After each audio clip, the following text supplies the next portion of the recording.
मीरा मनोळीकर. आज आता आपण बघा ही प्राजक्ताची फुलं करूया.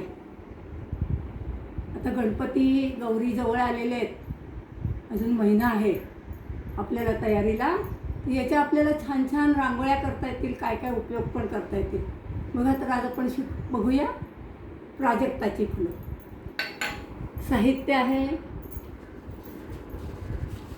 असा केशरी रंगाचा पेपर देठासाठी, पांढरा पेपर आपला कॉम्प्युटरचाच आहे हा घेतलेला.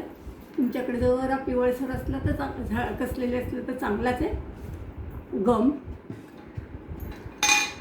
पट्टी, पेन्सिल. तर बघा पहिल्यांदा आपण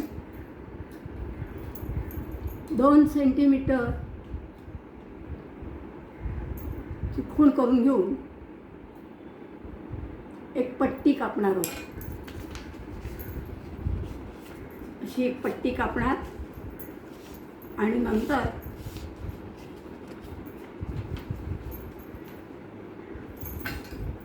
असं 2 सेंटीमीटरची एक पट्टी कापली आहे.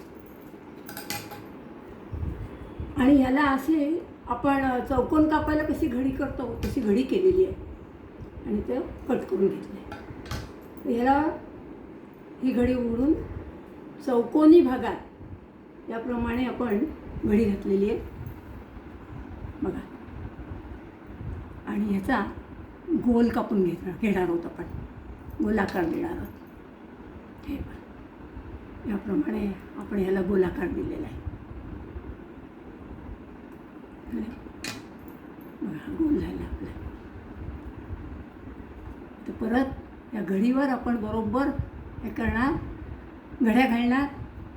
असा पाव भाग झालेला आहे बघा. ह्या पाव भागावर मागून आणि पुढून परत बरोबर करून घडी घालणार. मधला भाग थोडासा आहे कापून घेणार. अगदी टोकच फक्त उडवायचं, जास्त नाही. नंतर बघा ही घडी आणि ही घडी ह्याच्या इथे थोडासा अगदी त्रिकोण, पहिला थोडासा टोकाकडचा भाग सोडायचा. असा हा एक हे कट द्यायचा. तर लागलं असं पेन्सिलने काढून घ्या. याप्रमाणे कट थोडासा अगदी द्यायचा आहे. हे पहा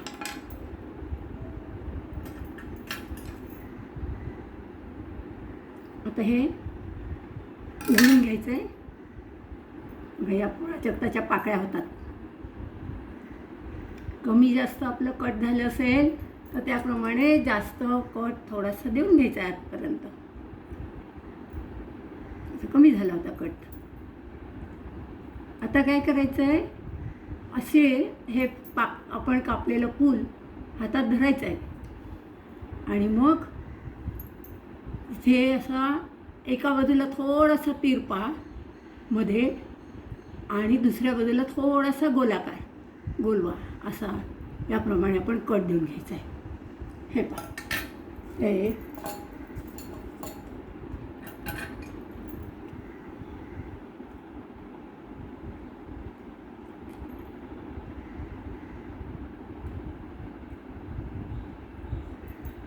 अगदी टोक थोडंसं उडवायचं, गोलाकार द्यायचा. म्हणजे फार काही हे करायचं नाही.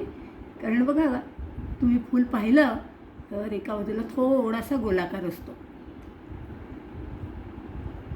प्राजक्ताची फुलं सुंदर दिसतात पण त्याचे आपल्याला विविध उपयोग करता येतात.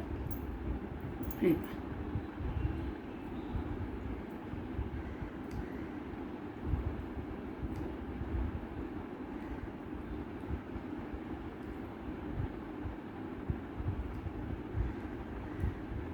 आता आपल्याला देठ करायचं आहे तयार. देठासाठी बघा ही मी 1/2 सेंटीमीटरची पट्टी कापलेली आहे. ही 1/2 सेंटीमीटरची पट्टी कापून परत 1/2 सेंटीमीटरवरती बरोबर ह्याला कट द्यायचा आणि 1/2 सेंटीमीटरचा एक तुकडा आपण काढून घ्यायचा आहे बघा. सॉरी अर्धा 1 सेंटीमीटरचा तुकडा काढून घ्यायचा आहे. हे पहा. आणि नंतर अशी काडी घ्यायची. या काडीवर याला असं थोडंसं गोलवा द्यायचा आहे, म्हणजे आपल्याला चिकटवायला वगैरे सोपं जातं. ही हा आपला देठ तयार होईल. हे पहा.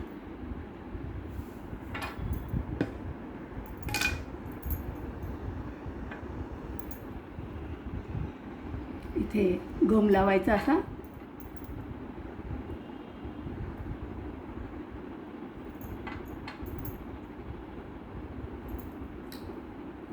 परत हे एकावर एक चिकटवून घ्यायचं आहे.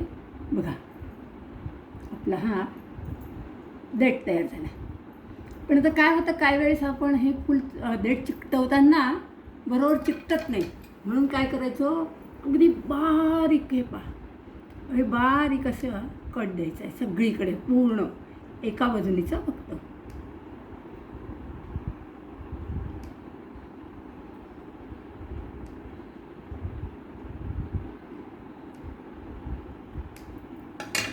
हे बाहेर काढून घ्यायचं थोडंसं आपलं हे करून. आणि नंतर हे आपण गममध्ये अशा प्रकारे हे मोकळं करून घेतलं की गममध्ये ते बुडवायचं. आणि हे बघा इथं चुकते.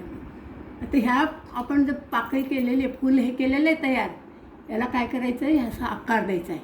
ही बरोबर आपली काळी आहे, त्याच्यात हे करायचं म्हणजे गोलवा येतो. बघा,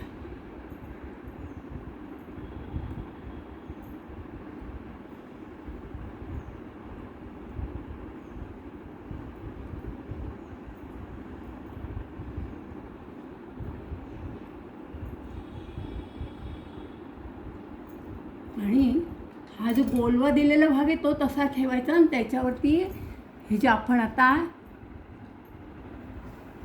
देठ तयार केला तो बरोबर गममध्ये बुडवून त्या ह्याच्यावर मधल्या ह्याच्यावरती ठेवायचा. बघा बरं, आपलं सुंदरसं फूल तयार झालं. आता हे थोडंसं वाळू द्यायचं. वाळल्यानंतर या काडीने बरोबर असं मध्ये मध्ये हे करायचं, म्हणजे आपलं ते फूल बरोबर चिकटल्यासारखं चिकटतं आणि हे छानसं नाजूकसं फूल तयार होतं. बघा, आवडलं का? अशी फुलं तयार करून ठेवा आणि छानशा रांगोळ्या तयार करा बरं का. छान छान रांगोळ्या तयार करा. नमस्कार, धन्यवाद.